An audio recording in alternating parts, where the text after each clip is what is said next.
Donc aujourd'hui, dernier cours de l'année 2016. Il y aura 2 cours en 2017, en ce qui me concerne.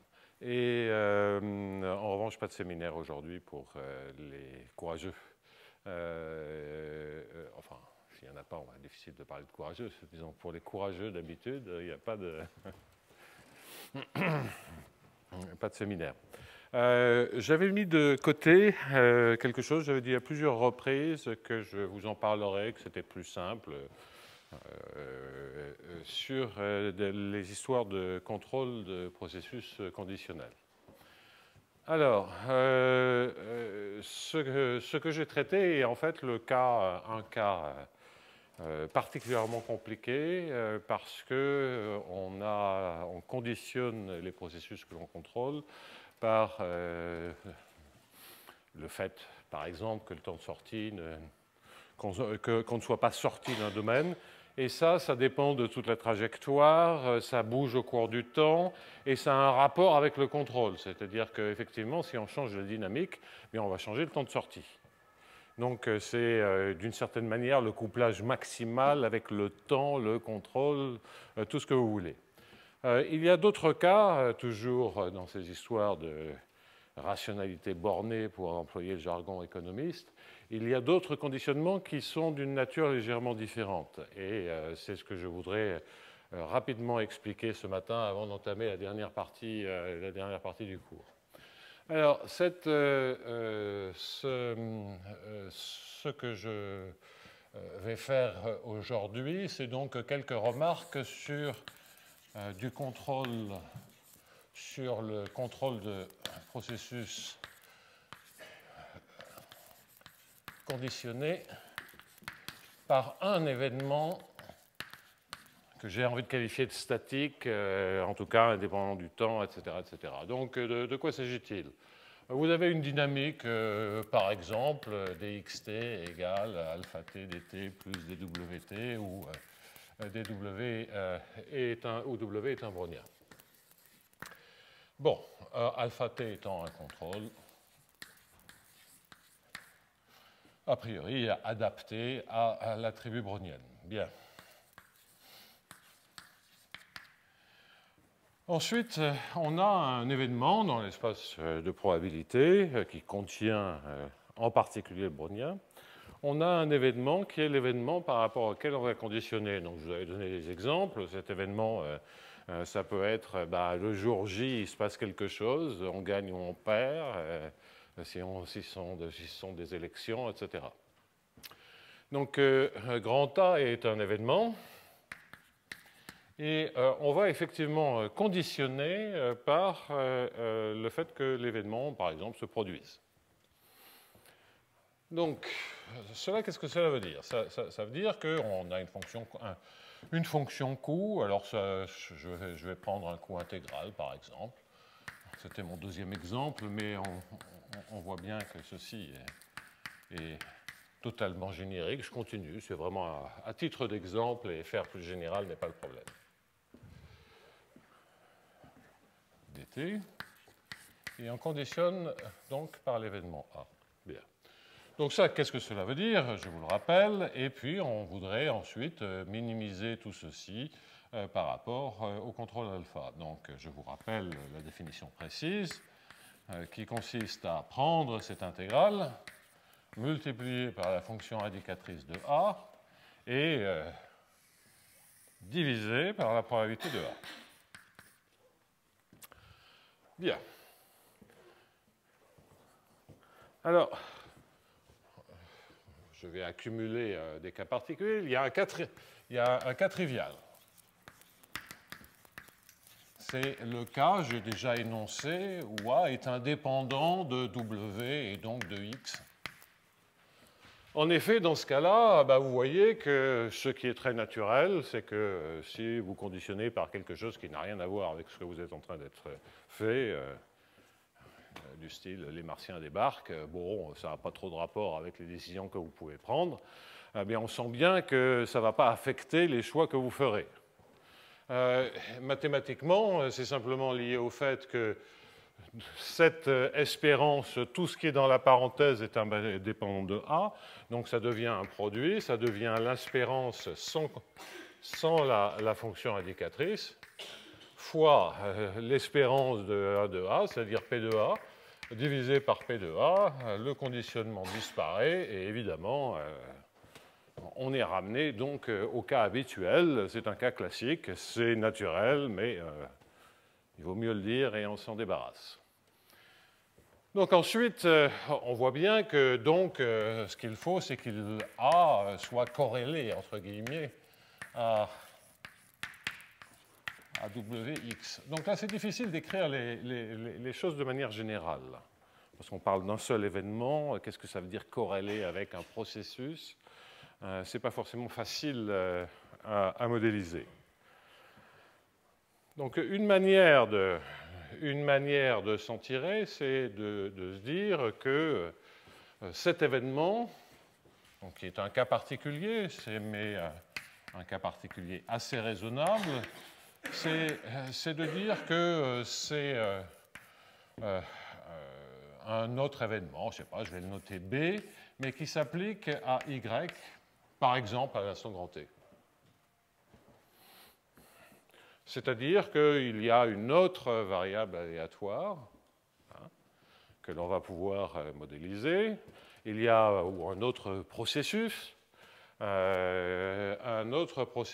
Et que l'événement va être déclenché, donc un A.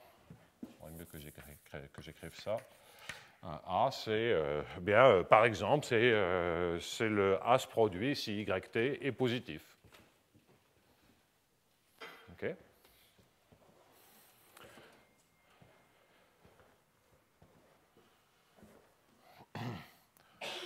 Si c'est une élection, bon, enfin bon, bref. Pensez le nombre de personnes en votre faveur qui évoluent. Le jour J, c'est le nombre d'électeurs. Avant, ça peut être une photo donnée par les sondages.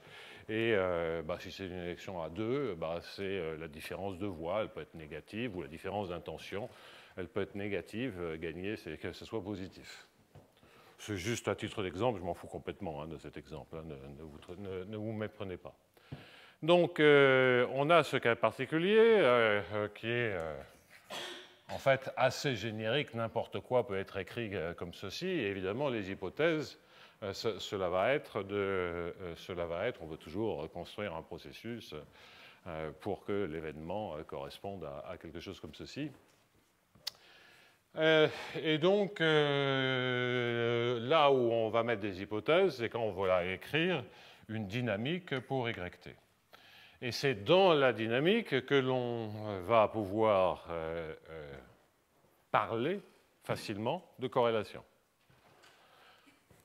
Typiquement, il y a une partie stochastique dans le YT. Si j'écris les choses en termes de processus et que je vais des processus continus, avoir un brownien, c'est également très, très naturel. Donc, je ne vais pas l'appeler B. Et donc, assez naturellement, ce à quoi vous pouvez penser, c'est une dynamique complexe, mais toujours à titre d'exemple, pensez DBT. C'est un brownien. Bon, et on ne peut pas tous les normaliser, encore que, comme j'ai ici un ensemble quelconque, c'est simplement changer l'ensemble. Donc, évidemment, cela peut être bien plus compliqué que ceci. Mais déjà, pour comprendre un peu s'il y a difficulté ou s'il n'y a pas de difficulté, bien, essayons de comprendre ce cas-là. À nouveau, si le brownien, c'est-à-dire le processus Y, est indépendant de W, on est dans le cas trivial. Donc, ce qui est là où ça devient intéressant, c'est le cas où on a que dBT et dWT ont une certaine corrélation mesurée par ρ. Donc, je prends tout indépendant du temps, etc. On peut toujours, une fois qu'on a compris comment ça marchait, on peut toujours généraliser. Bien. Donc, YT, vous pensez que c'est un brownien. C'est un brownien à l'instant T. Donc, ça veut dire déjà que P de A, qu'on est dans une situation où P de A est indépendant du contrôle. Donc, faire ces hypothèses, ce n'est pas très gênant. Mais lorsque je veux dire qu'on a un processus, qu'il y a une certaine structure de corrélation entre ce processus et les processus de départ, pas trop, ce n'est pas gênant. En revanche, la grosse hypothèse que l'on fait là, c'est que la dynamique n'a pas d'influence sur le bien en particulier sur la probabilité de A. Donc ça, c'est vraiment une hypothèse forte. Et là, on voit bien que ce n'est plus un cas trivial, mais ça devient un cas facile. C'est un cas facile parce que la division par P de A, lorsque maintenant on cherche à minimiser, ça ne dépend plus du contrôle, donc on s'en fout. Et la seule chose que l'on ait à faire, c'est à comprendre ce que c'est l'inf de alpha t de l'espérance d'une fonction qui est ce qu'elle est. Et ici, vous mettez un A de bt. Bien.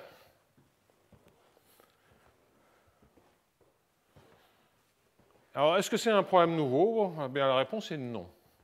La réponse est non parce que, d'une certaine manière, si vous le voulez, vous pouvez introduire une variable supplémentaire, qui correspond au y, c'est-à-dire que vous allez avoir maintenant un problème en dx, vous allez avoir un problème en dy.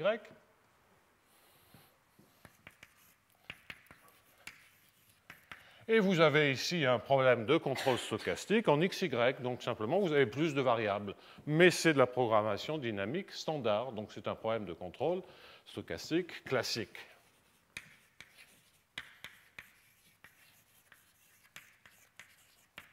Qu'une partie de l'état, dont l'état est xy, c'est-à-dire que donc vous avez un j de petit x, position initiale de grand x, petit y, position initiale de grand Y, et puis l'horizon de temps.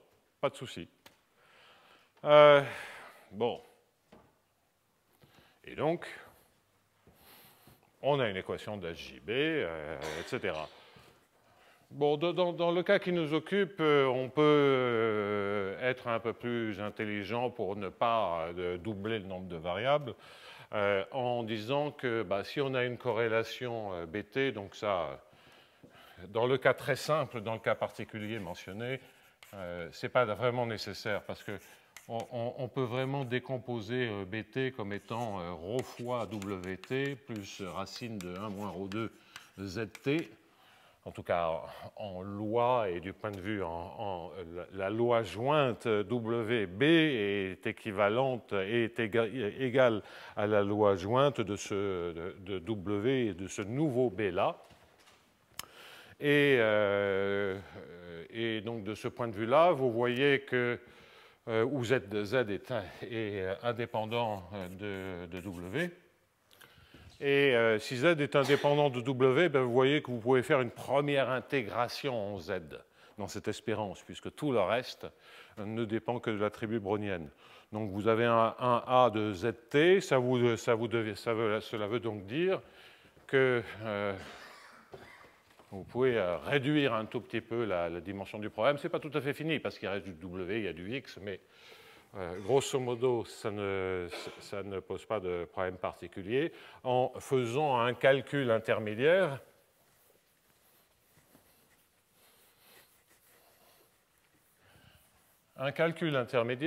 qui, lui, consiste à, grosso modo, dire que bien, je vais calculer l'espérance, entre guillemets, par rapport à Z, c'est-à-dire la loi de Z, de 1A de ρWT, plus racine de 1 moins ρ2 de ZT, et que tout ça, ça me fait une certaine fonction phi de WT, qui est un calcul indépendant. Donc j'appelle, et en fait je devrais dire, ici je mets un x, j'appelle phi de x cette fonction.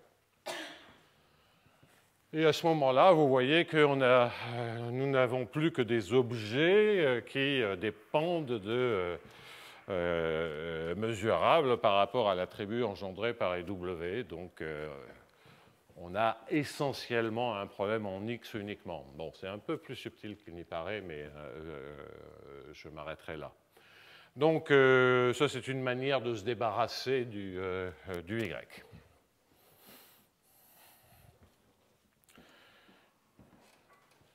Donc, on voit bien que le seul cas difficile, le seul cas délicat, c'est le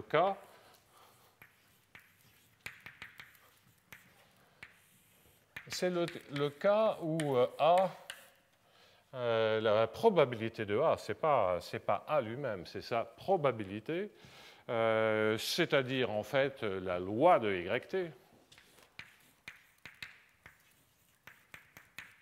Si je garde toujours l'hypothèse 1 à 0 de YT, dépend du contrôle.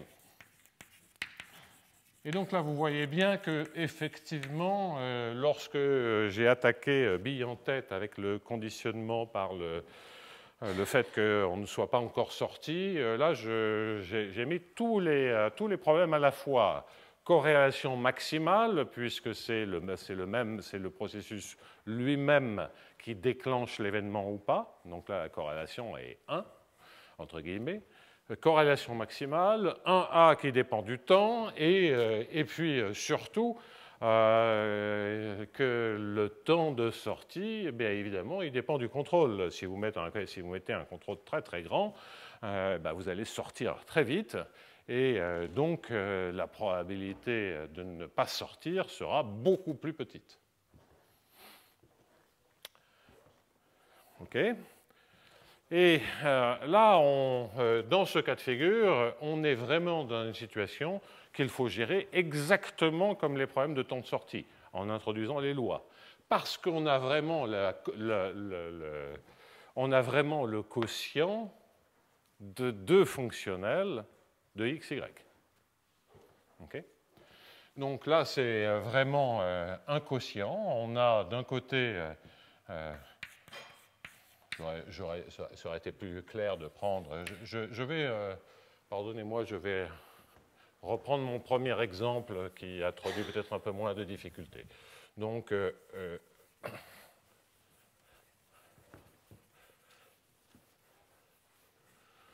si je prends un contrôle final, c'était mon premier exemple avec tous les processus qui en valeur absolue ou en norme sont majorés par une constante fixe, eh bien, qu'a-t-on? On est en train de parler de G de xt, 1 à 0 de yt, et divisé par l'espérance de 1 à 0 de yt. Et puis, on a un système couplé pour le dx dy, dans lequel apparaissent des bruits couplés avec une certaine corrélation O, une certaine corrélation ρ dt, des termes de dérive couplés, éventuellement couplés. Donc là, il peut y avoir des couplages, des corrélations. On sent bien que là, on est en train de parler d'une situation assez générale et qu'il peut y avoir du alpha partout. En particulier, si on veut regarder des choses les plus simples possibles, partout dans le drift. Bon, alors ça, on est effectivement beaucoup plus proche de la situation que l'on a regardée avec les temps de sortie, avec le conditionnement par le fait de ne pas être sorti. Et à nouveau, on peut réinterpréter ça, par exemple, pour les feedbacks, on peut réinterpréter ça grâce à la loi jointe de XY. Donc là, on va pouvoir suivre exactement la même approche que celle que j'ai développée. Je ne vais donc pas le refaire. Là, c'est une généralisation et on tombe sur quelque chose qui est à peu près aussi compliqué. On n'a plus de conditions aux limites parce que ça, c'était vraiment lié au temps de sortie. On n'a plus de conditions aux limites. On est par exemple dans l'espace tout entier, dans le domaine périodique, si vous voulez éviter les problèmes à l'infini. Et eh bien, on a certainement la minimisation de quelque chose qui sera Q de xy et de grand T, une intégrale, on va écrire ça de manière double, hein, G de x 1 à 0 de y, divisé, donc là, c'est si on prend des alpha feedback, divisé par l'intégrale double de q de xy, q de xy grand T, donc des x et y, 1 à 0 de y, des x des y, où q, donc si A est le générateur du processus xy, c'est-à-dire l'opérateur du second ordre. Si ici vous avez juste, disons, le coefficient 1, bah, vous allez avoir, ça va commencer par un Laplacien en x, vous aurez un Laplacien en y avec un demi, et puis à cause de la corrélation, vous aurez un ρ des 2x sur des y, des 2x des y, des 2 sur des x des y. Même chose pour le drift, donc ça c'est le générateur de ceci, et Q vérifie dq sur dt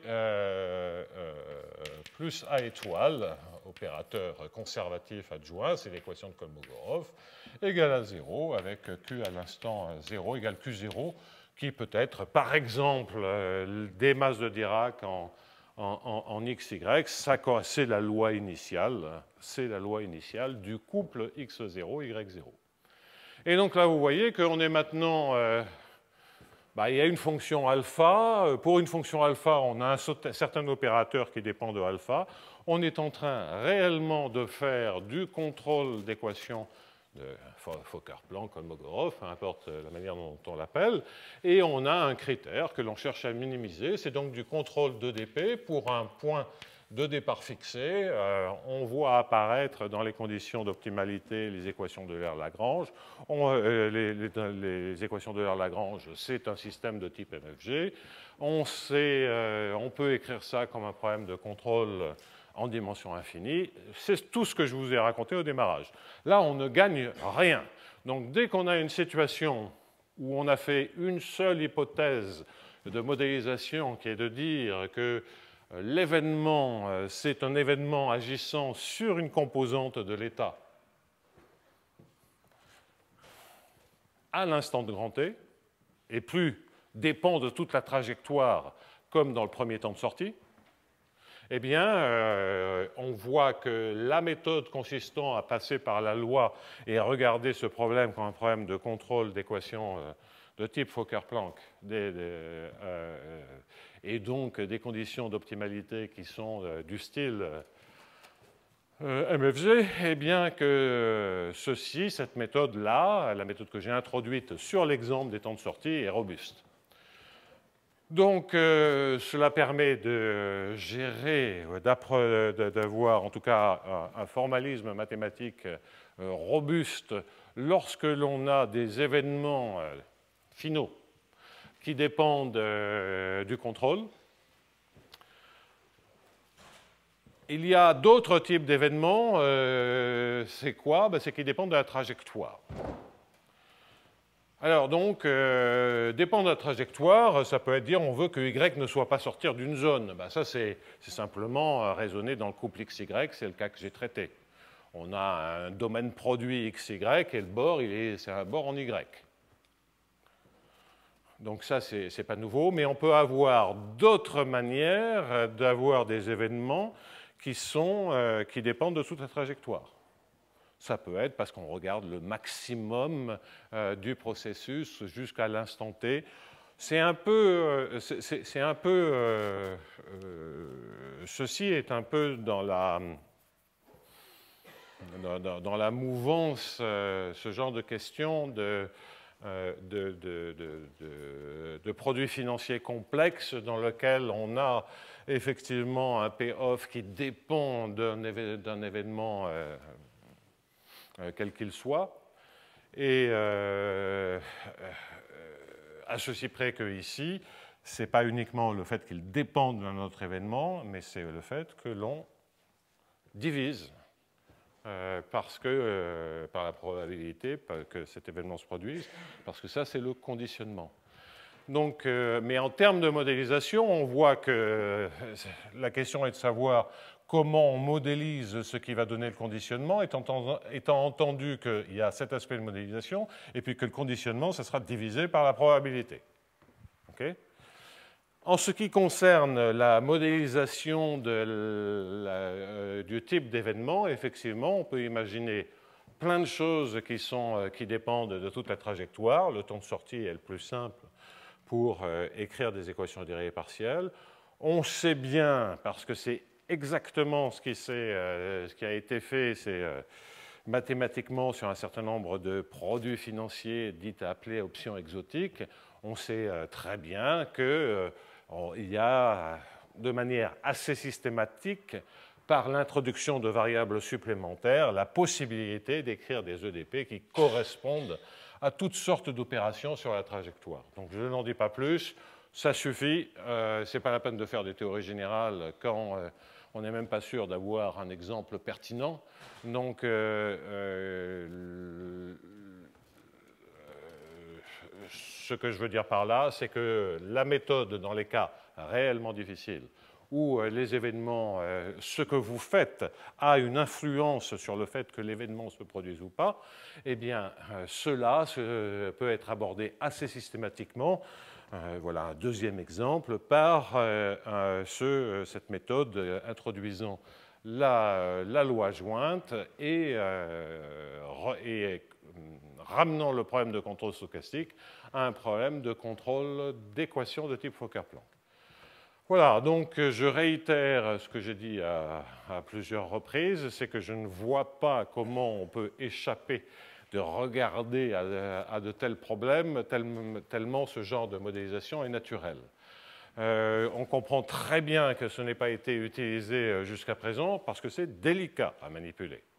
Et que, essentiellement, à part faire des calculs explicites, j'ai même reçu un mail d'un jeune Français qui est parti faire une thèse en économie aux États-Unis et qui travaille précisément sur ces agents à rationalité bornée, qui, ayant vu les premières vidéos, voulait avoir la suite et disait « Oui, moi je regarde des cas, mais tout ce que je savais faire, c'était trouver dans certaines situations des formules explicites. » Ce qui est très bien. Mais effectivement, quand on ne dispose pas de théorie mathématique, eh bien, on a besoin, c'était le cas d'un certain nombre d'économistes qui réfléchissaient à ce genre de questions, ils essayent de regarder des cas où on va pouvoir trouver explicitement les solutions. Bien, à la main. Donc, je n'ai aucun doute sur le fait qu'en termes d'application, notamment à l'économie, ce genre de problème soit utile. Et je voulais vous indiquer aujourd'hui, à travers quelques exemples supplémentaires, je voulais vous expliquer à travers ces petits exemples, d'abord comment séparer les cas difficiles des cas faciles. Toujours la chose importante, c'est toujours de savoir ce qui est facile et ce qui ne l'est pas. Après, ce qui n'est pas facile, on fait ce qu'on peut. Et là, en l'occurrence, voilà, il y a certainement, peut-être, j'en sais rien, des situations où ça va être difficile à mettre en place. Je ne prétends pas que ce soit la fin de l'histoire, mais en tout cas, voilà une méthode assez robuste qui permet de gérer de tels problèmes. Bon, alors, je change de sujet complètement. Et j'attaque la troisième partie du cours. Oui, allez, je vais écrire là-bas.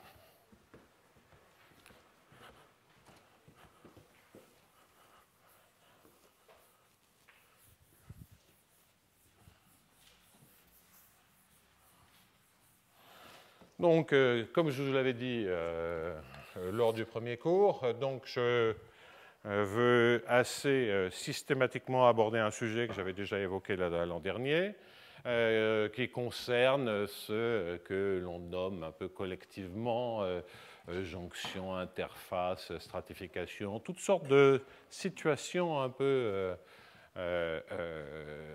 inhabituelles du point de vue ou bien du contrôle ou, de manière plus générale, d'équations aux dérivées partielles. Alors, il y a un certain nombre de questions qui restent ouvertes, j'en signalerai au fur et à mesure. aujourd'hui, ce que je voudrais commencer, je voudrais commencer par des équations fortement elliptiques du deuxième ordre et fortement non linéaires. Auparavant, il faut que j'introduise donc interface, jonction, stratification. Je vous rappelle rapidement quelques exemples, stratification, etc. Donc, l'étape 0, ça va être quid de la géométrie.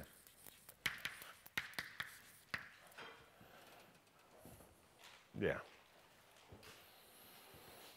Alors, quand on parle, et étant entendu que dans les trois petits points, il y a aussi des problèmes que j'ai mentionnés l'an dernier, qu'il y en a d'autres qui sont apparus depuis, que je n'aborderai pas dans le cours, pour me restreindre à ces différents sujets. Et je vous ai signalé l'an dernier, j'avais écrit un tableau rempli de références. Il y en a d'autres depuis. Je vois d'ailleurs un certain nombre d'auteurs qui m'ont envoyé très rapidement, en unissant leurs forces dans le mail, un article, donc je pense à, et d'ailleurs Cyril, tu vas m'aider, parce qu'il y a un nom qui me manque. Donc dans l'ordre alphabétique, il y a Guy Barle, il y a Cyril Imbert, Régis Monod, mais le deuxième auteur, A4, oui. Briani, oui, c'est ça, d'accord. Voilà, donc c'était bien le positionnement dans les ordres d'auteurs était correct. Donc, c'est un domaine qui bouge beaucoup. Aujourd'hui, je vais vous parler de choses qui sont un peu à la fois plus simples, un peu différentes, et puis vous le verrez aussi assez radicalement nouvelles concernant des problèmes du deuxième ordre. Au démarrage, il me faut rappeler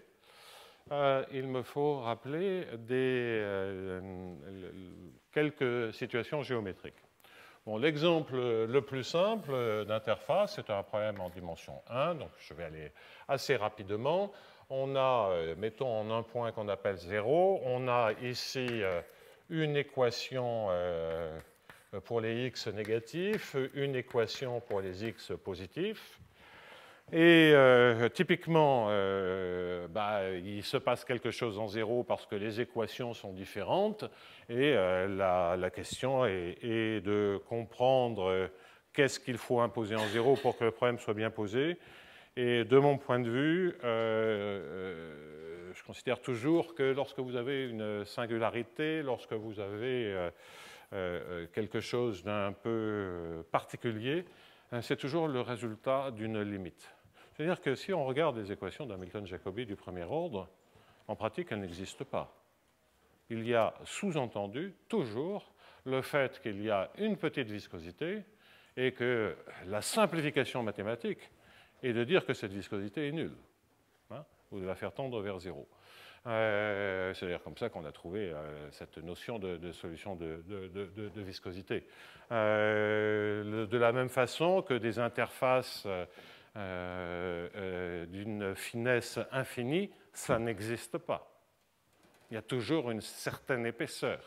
Et que simplement la représentation mathématique la plus simple de ces phénomènes-là, c'est de se dire qu'il y a un processus limite qui conduit à une discontinuité, à une interface infiniment mince.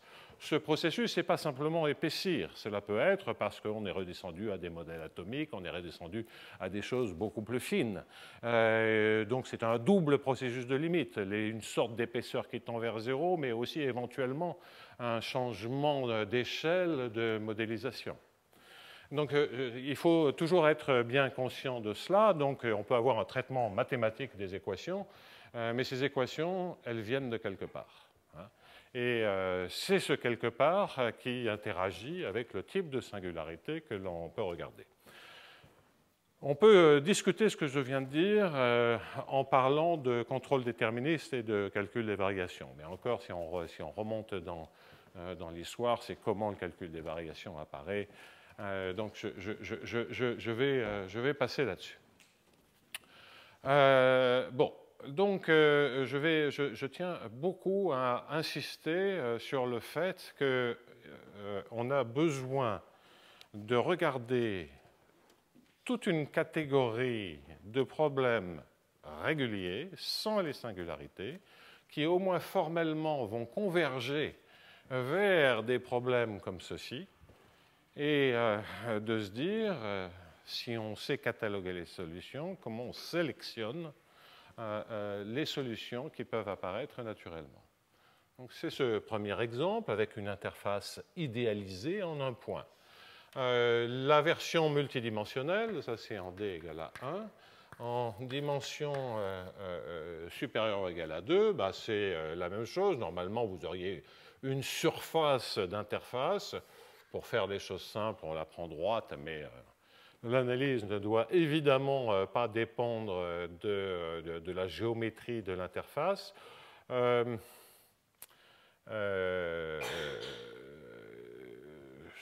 Je voudrais quand même aussi mentionner que là, les équations que j'écris, c'est comme si elles étaient stationnaires. Elles peuvent dépendre du temps, bien sûr. Si elles dépendent du temps, il y a toujours la question, c'est est-ce que l'interface bouge ou pas? D'accord? Donc ça aussi, c'est une question qu'il faudra garder en tête. Est-ce que là, la surface se déforme avec le temps ou pas? Bien. Pour l'instant, je fais une description statique en dimension supérieure ou égale à 2 avec une équation pour la variable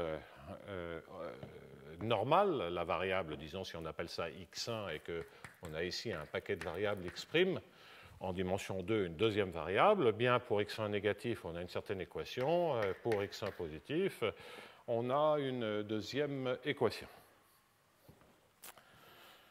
Alors, là, ça, c'est l'exemple assez naturel d'interface.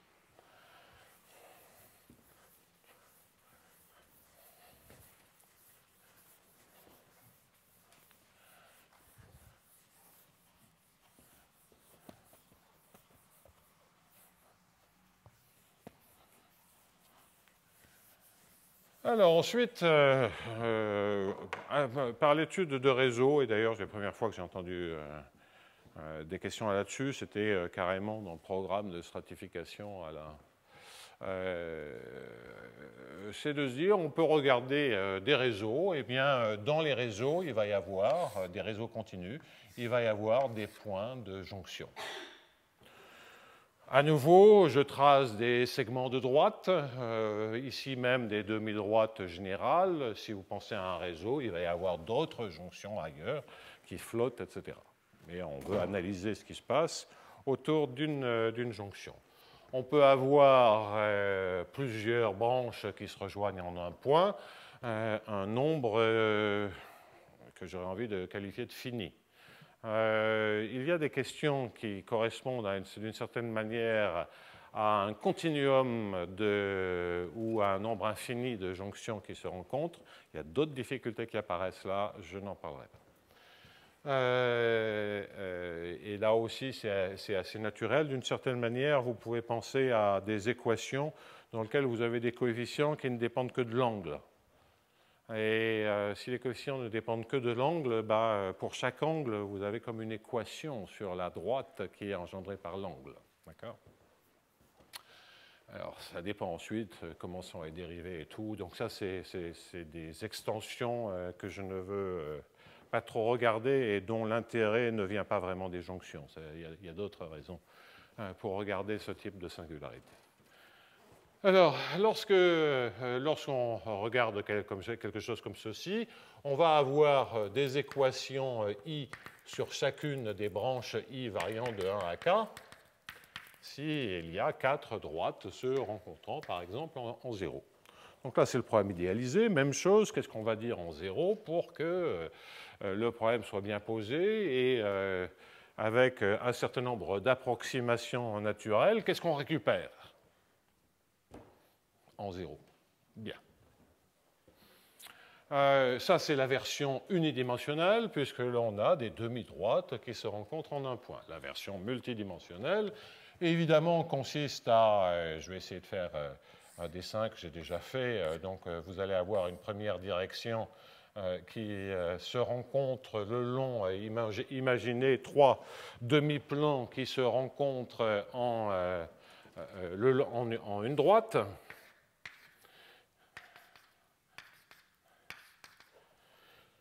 Donc, un demi-plan comme ceci, un demi-plan comme cela, un troisième demi-plan comme ceci. Ces 3 demi-plans se rencontrent à une droite dans R3. Bon. C'est évidemment la même chose que une jonction, par exemple, sur cet exemple à 3 branches. Vous pourriez avoir qu'à branches, et vous avez une direction supplémentaire commune à tous les demi-espaces. Bien. Ça, c'est l'extension multidimensionnelle. Et sur chacun des demi-espaces, vous avez, ou des demi-espaces, vous avez, ou des demi-sous-espaces, toutes les possibilités de dimensions sont possibles, à ceci près que vous voyez que chacun des objets qui se rencontrent ici le long d'une droite ont la même dimension. Ici, vous avez des demi-droites, elles sont toutes de dimension 1. Dans l'exemple qui est ici, c'est 3 demi-plans de dimension 2 se rencontrant dans la dimension 3. Donc, c'est ça qu'on baptisera jonction. Justement, ce que l'on a envie d'appeler, donc ça serait plutôt interface, ça serait plutôt jonction. Et puis, stratification, c'est des situations où on a en plus la possibilité que les dimensions des objets qui se rencontrent changent. Okay? En tout cas, c'est ma manière de voir. Je ne pense pas être le seul à penser les choses comme ça, mais... Et le mot stratification est un mot qui est en fait très mauvais, mais comme il a déjà été utilisé.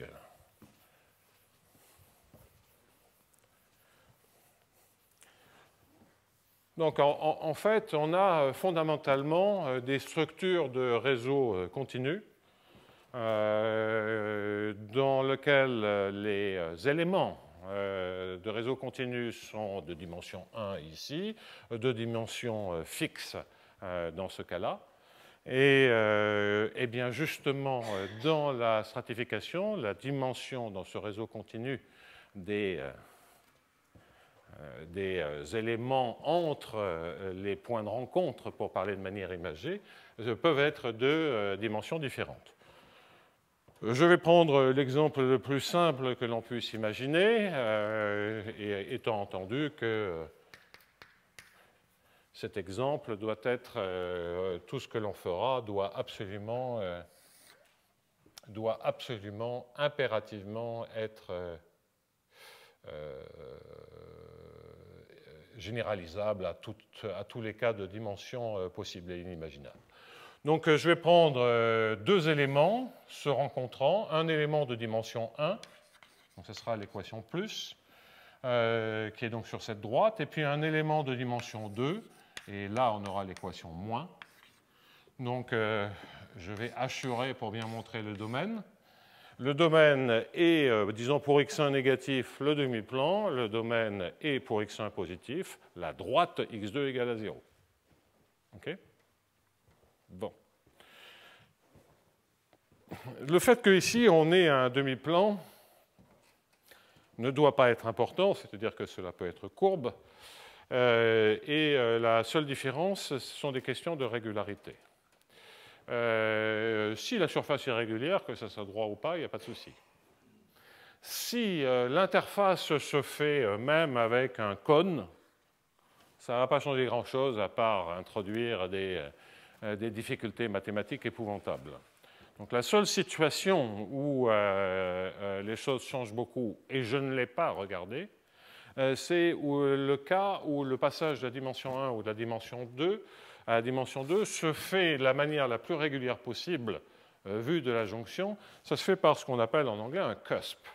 C'est-à-dire que l'on va avoir un domaine de dimension 2, qui donc automatiquement sera courbe, mais qui devient, en ce point du bord, de dimension 1. Bon, alors là, je dois dire, les forces pour regarder de telles situations, c'est en même temps assez naturel. Hein, parce que, quelque part, on est en train de minimiser le passage, le changement de dimension.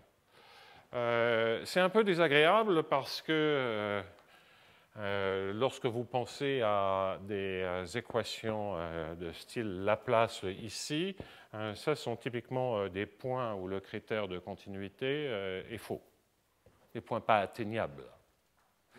Mais justement, ça c'est relativement intéressant de ne plus avoir la continuité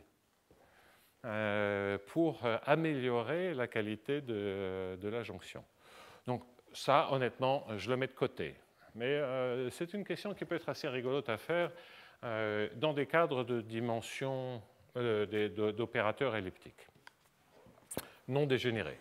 Puisque là, on verra que, bon, si on est déterministe, on n'a pas trop de soucis à se faire, mais si on est du second ordre, qu'est-ce que ça veut dire ça? Il va falloir réfléchir. Alors, que dire d'autre? Donc, je signale au passage ceci comme chose assez amusante.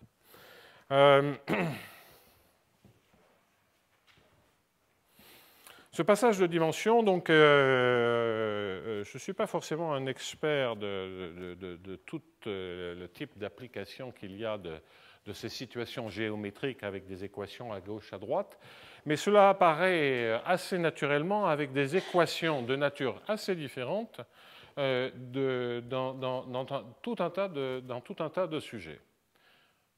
Par exemple, des réseaux, dès que vous avez des situations style réseau électrique, déjà vous pouvez commencer avec de l'électrostatique. Ça c'est quelque chose de classique. Même d'ailleurs, vous avez fait presque tous dans vos études secondaires des exercices avec d'électrostatique, avec des réseaux électriques. Là, c'est particulièrement simple. Vous pouviez avoir en plus des condensateurs, des résistances, etc. Mais ça c'est juste changer un peu les équations le long des droites. Ce n'est pas ça la partie complexe.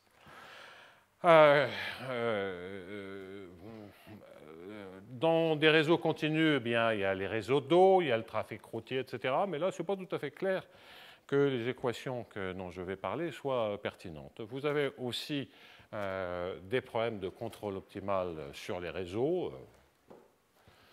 J'allais dire penser au réseau électrique, mais en fait, en pratique, ce n'est pas du tout comme ça que ça se passe sur les réseaux électriques. Mais il y a, disons, un point de rencontre. Si on veut vraiment regarder des morceaux du réseau EDF, c'est un peu plus compliqué que ça. Bon, on peut multiplier les exemples. Quand je commencerai un peu plus tard, d'ailleurs aujourd'hui, à vous parler de Laplacien, par exemple, sur des jonctions, bien, il faut savoir que si on sait faire le Laplacien, on sait faire des Laplaciens fractionnaires et d'autres choses comme ça. Ça, c'est pas trop le souci. Il faut faire un peu attention à la localisation de ces opérateurs. Mais il faut savoir que le calcul du spectre d'opérateurs comme le Laplacien sur des réseaux continus, c'est quelque chose qui a été énormément utilisé, des big data, à comprendre la manière dont une araignée tisse un réseau régulier. Il y a des histoires très intéressantes à la manière dont, parce qu'elle fait pour tisser, vous voyez la structure incroyablement régulière d'une toile d'araignée. Et donc, les scientifiques se sont posé la question comment elle fait. Elle n'a rien pour mesurer. Okay. Et donc, ce que j'avais lu, prenez ce que je dis avec, d'abord, j'y connais rien sur les araignées. Deux, j'ai lu ça dans une revue scientifique de vulgarisation, donc il y a peut-être quelques éléments à préciser. mais on finissait en expliquant qu'il y avait le laplacien sur le réseau, et la manière dont elle comprend ce qu'il manque, etc., c'est de manière très indirecte en tapant sur le fil et en voyant comment elle réagit avec la patte. C'est ça la perception qu'elle a. Et ça, c'est des fréquences. Hein? Donc elle a une perception spectrale. Alors, pas du tout, elle ne voit pas le truc en se disant tiens, je vais mesurer ça et puis je tisse un fil là-dedans. C'est assez incroyable, hein, la manière dont ça se passe. Et donc effectivement, des réponses comme ceci, spectrales comme ceci, contiennent énormément d'informations sur le réseau. Des problèmes mathématiques, c'est une version hyper difficile de la fameuse question posée par Katz, qui était « Can you hear the shape of the drum ?» Est-ce que vous pouvez entendre la forme du tambour? Hein? C'est à travers, est-ce que les fréquences, quelle fréquence, est-ce que la fréquence fondamentale, la réponse est non, caractérise une forme, etc., etc. Donc là, on est en train de parler de caractérisation d'un réseau à travers les fréquences. Là, c'est des problèmes inverses qui, à ma connaissance, sont en l'air, mais à la fois passionnants et probablement très réalistes. Et donc, effectivement, quand vous avez ensuite des réseaux, des graphes qui sont à la base d'un certain nombre de données qu'on appelle en bon français le big data, eh bien, ça, c'est pas pour rien qu'assez naturellement, les gens ont commencé à regarder comme élément classificateur des données liées à un graphe, commencer à regarder les fréquences d'un opérateur comme, disons pour simplifier, un laplacien, sur de tels réseaux. Bon, ça c'est... vous voyez donc que ce genre de question est extrêmement générique. Vous voyez bien aussi que... prenons la toile d'araignée, c'est très bien de parler de choses auxquelles on n'entend rien. Prenez la toile d'araignée ou prenez de l'électrostatique avec des fils électriques. Quand vous êtes en train de parler de droite unidimensionnelle, vous avez fait une approximation. Vous avez dit que le fil était de diamètre faible, petit. Petit devant quoi? Petit intuitivement par rapport aux autres échelles, la longueur du fil, par exemple. Okay? Il y a donc une grande différence entre les dimensions. Je pense que sur le fil d'araignée, je n'ai besoin de convaincre personne que d'abord, ce n'est pas de dimension 1, sinon il n'y aurait pas la moindre physique, que c'est donc bien de dimension 3, mais que c'est ultra fin. Bien. Et donc, dès qu'on écrit ceci vu comme des modèles, c'est est-ce que c'est bien le bon problème limite que l'on regarde? C'est quand même la question qui me paraît absolument cruciale. Bien.